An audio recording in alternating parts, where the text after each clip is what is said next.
Naisip mo na ba kung ano ang mangyayari kapag bigla ka na lang naglaho sa buhay ng isang tao? Hindi ako nagsasalita tungkol sa bahagyang paglayo. Ang ibig kong sabihin ay ang ganap na pagkawala. Walang text, walang tawag, walang kontak.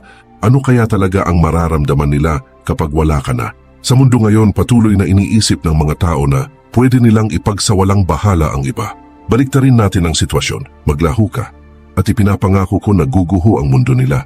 Maligayang pagdating sa pinakamahalagang video na mapapanood mo ngayon. Kung nakaranas ka na ng relasyon o sitwasyon kung saan nasobrahan sa pagiging komportable ang isang tao sa pagtrato sa iyo na parang isang opsyon lang, iparara sa iyo ang video na ito. Isang makapangyarihang konsepto ang tatalakayin natin ngayon. Kung ano talaga ang mararamdaman nila kapag bigla ka na lang naglaho sa buhay nila. Titingnan natin ang 10 matinding emosyonal na yugto na mararanasan nila kapag nawala ka. Hayaan mong sabihin ko sa iyo, sa pagtatapos ng video na ito, mauunawaan mo kung bakit minsan ang pinakamakapangyarihang bagay na magagawa mo ay ang lumayo at hindi na lumingon pa.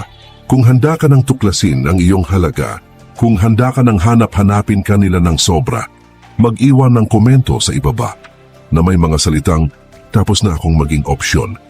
Dahil pagkatapos nito, hinding-hindi ka na magiging opsyon pa, manatiling nakatutok hanggang sa dulo. Dahil may bonus na ika-10 emosyonal na yugto pa silang madarama. Isang bagay na tiyak na hindi mo gustong palampasin. Kung handa ka nang baguhin ang tingin nila sa iyo magpakailanman, panoorin ang video na ito hanggang sa dulo. Ngayon, magsimula na tayo. Number 1. Ang kirot ng pagka-reject dito. Magsisimula ang lahat, ang kirot ng pagka-reject. Hindi nila inasahan na maglalaho ka, hindi talaga. Sa isip nila, palagi ka lang nandoon. Ikaw yung nagbigay ng pagsisikap, yung gumawa ng mga plano, yung nagmalasakit. Ikaw yung taong pwede nilang asahan. Hanggang sa hindi na, kapag naglaho ka, para kang binato ng ladrilyo na hindi nila nakita na paparating. Malamang narinig mo na ang kasabihang, hindi mo alam ang halaga ng isang bagay hanggat hindi ito nawawala. Iyan mismo ang mangyayari kapag naglaho ka. Hayaan mong linawin ko ito. Kapag inalis mo ang sarili mo sa buhay nila, hindi lang ito tungkol sa pisikal na pagkawala. Ito ay tungkol sa pagkuha pabalik ng lahat ng kinakatawan mo. Ang ginhawa, ang pag-apruba, ang patuloy na pagiging available. Nararamdaman nilang na-reject sila, ngunit hindi ito mababaw na pagka-reject. Ito ay isang malalim at personal na kirot. Dahil sa unang pagkakataon, napagtanto nilang wala silang kontrol sa iyo. Ayaw aminin ng mga tao. Ngunit kapag alam nilang may isang taong palaging nandoon, sinisimulan nila itong tratuhin na parang safety net. Nagiging opsyon ka, hindi prioridad. Kapag naglaho ka, bigla mong hinila ang safety net na yan sa ilalim nila. At doon nagsisimula ang pagpanik. Para itong free-falling. Akala nila pwede ka nilang ipagsawalang bahala. At bigla naiwan silang nagtataka. Paano ko hinayaan na mangyari ito?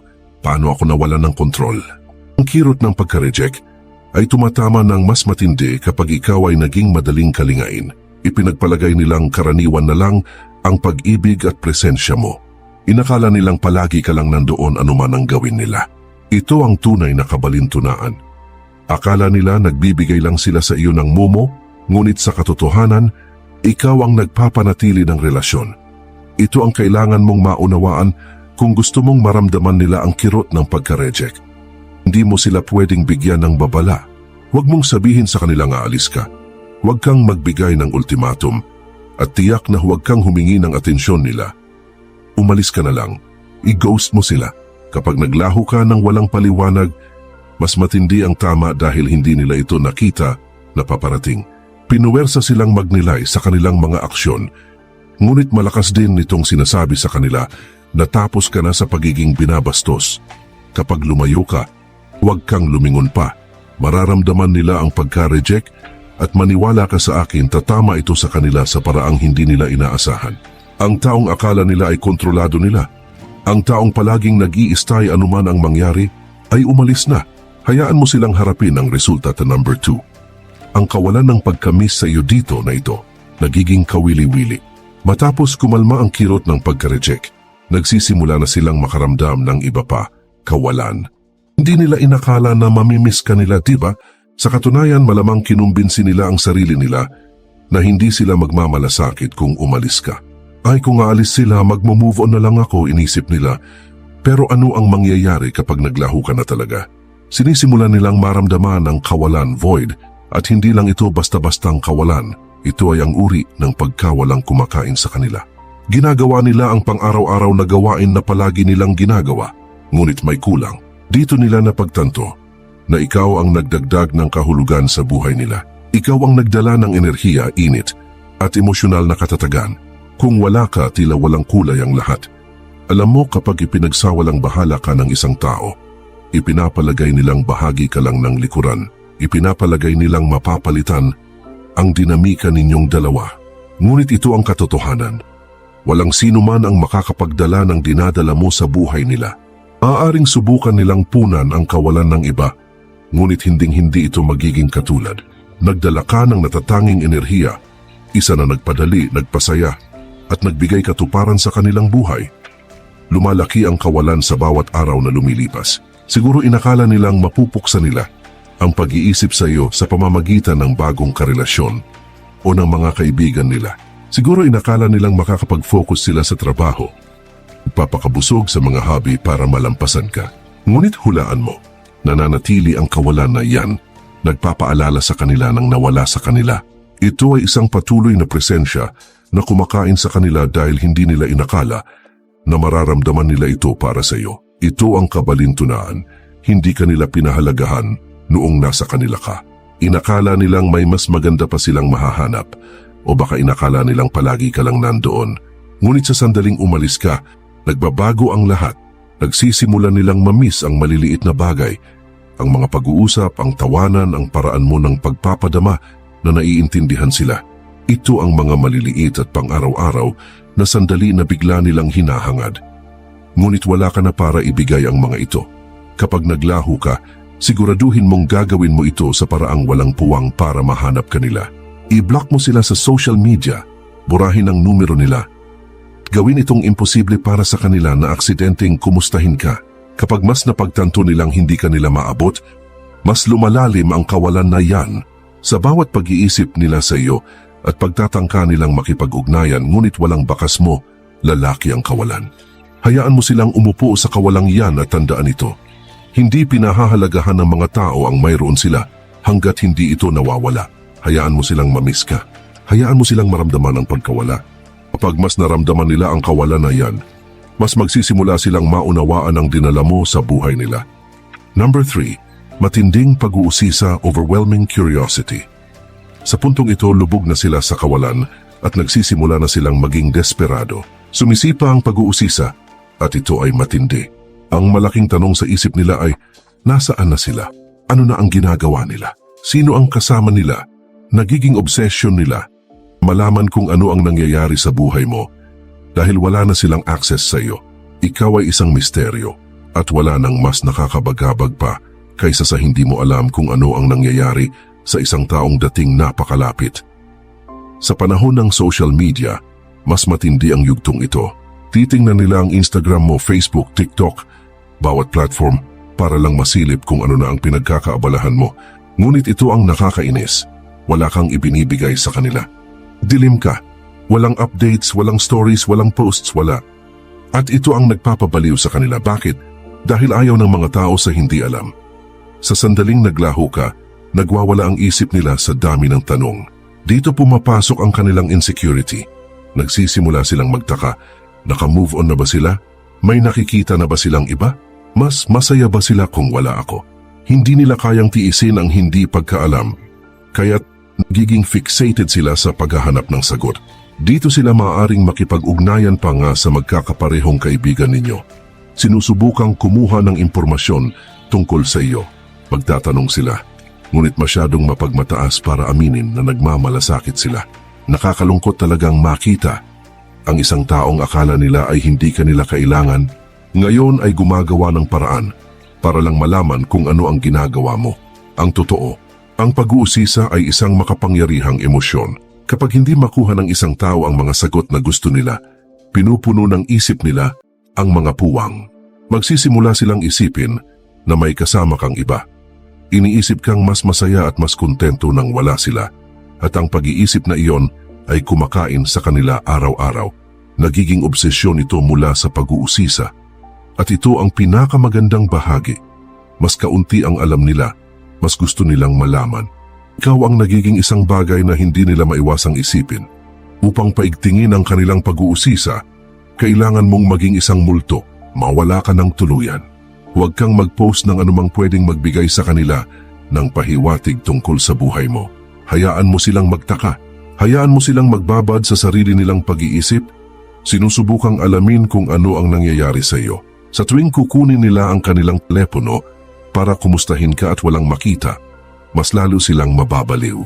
Ikaw na ang may hawak ng kapangyarihan ngayon at ang pag-uusisa nila ang pinakamalaking asset mo. Huwag mo silang bigyan ng sagot, bigyan mo sila ng katahimikan. Number 4. Malalim na pagninilay-nilay sa sarili, deep self-reflection. Ngayon, pumapasok na tayo sa mapanganib na teritoryo. Para sa kanila, iyon. Dito nagsisimula ang pagninilay-nilay sa sarili. Hindi ito maganda. Matapos ang ilang araw o linggo ng pagtataka kung nasaan ka at ano ang ginagawa mo, sa wakas ay bumaling sila sa loob. Nagsisimula silang tanungin ang sarili ng mahihirap na tanong, masyado ba akong malayo? Masyado ba akong malamig? Pinalayo ko ba sila? Nagkamali ba ako dito?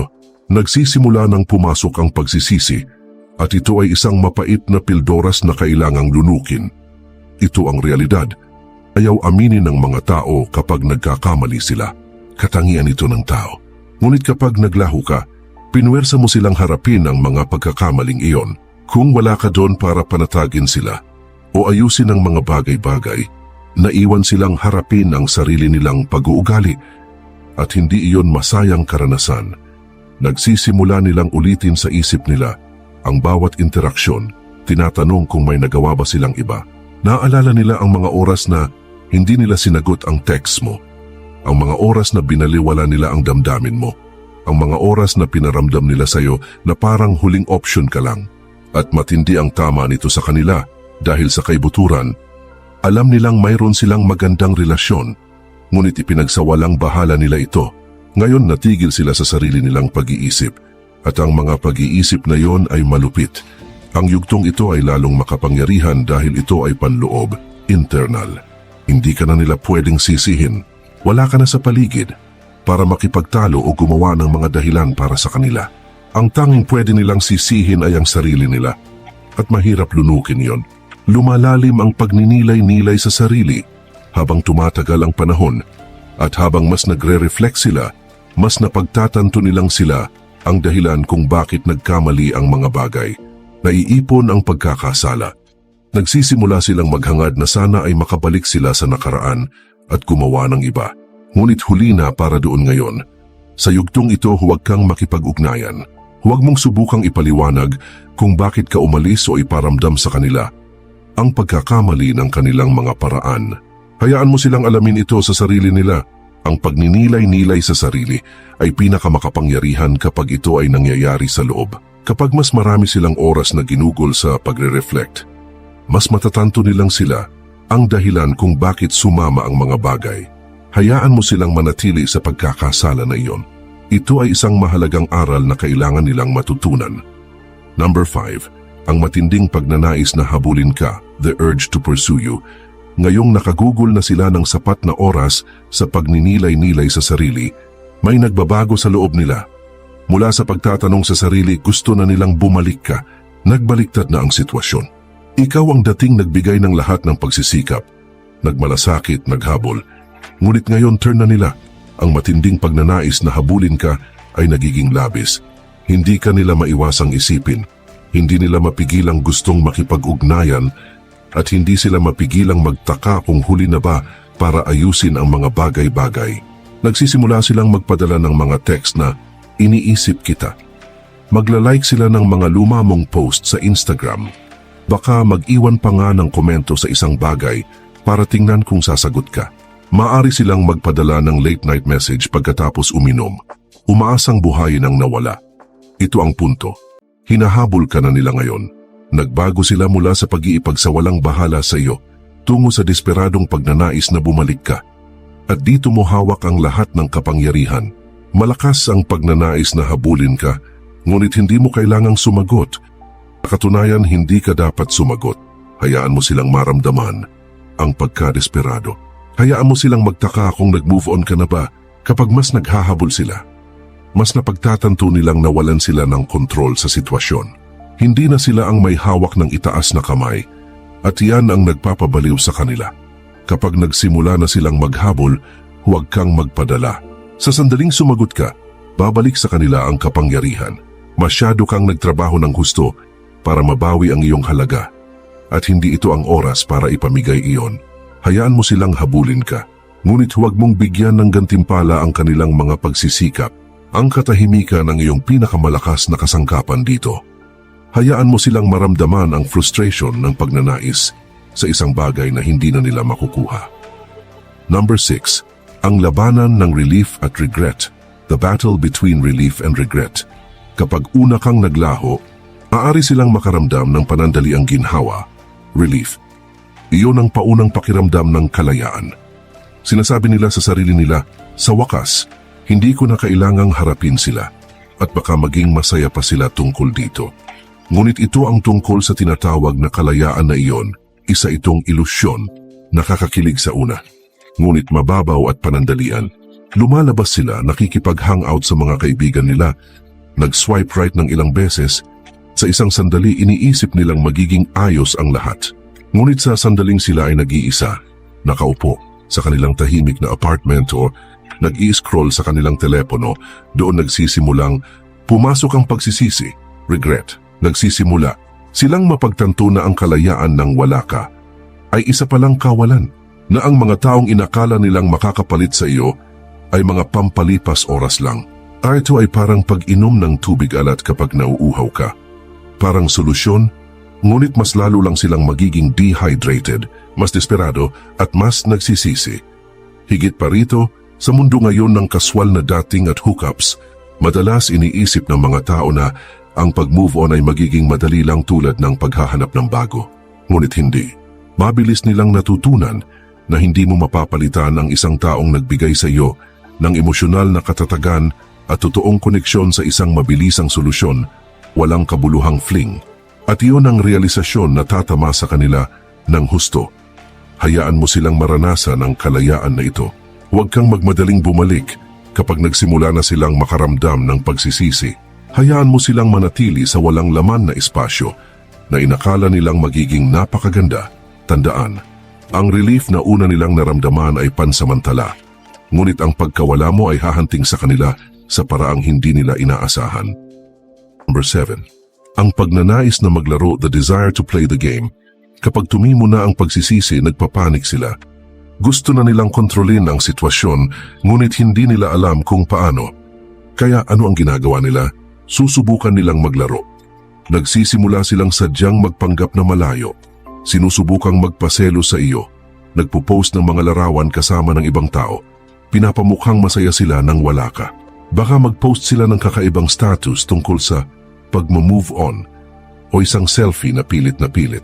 Lahat ng ito ay isang malaking pagtatangka para ibalik ka. Para magtaka ka kung ano ang pinagkakaabalahan nila. Ngunit ito ang punto, hindi ka na naglalaro. Nalampasan mo na ang mga laro. Lampas ka na sa parang bata na pag-uugaling yon at hindi mo na napapansin ang kanilang mga munting pagtatangka na mag-udyok ng reaksyon.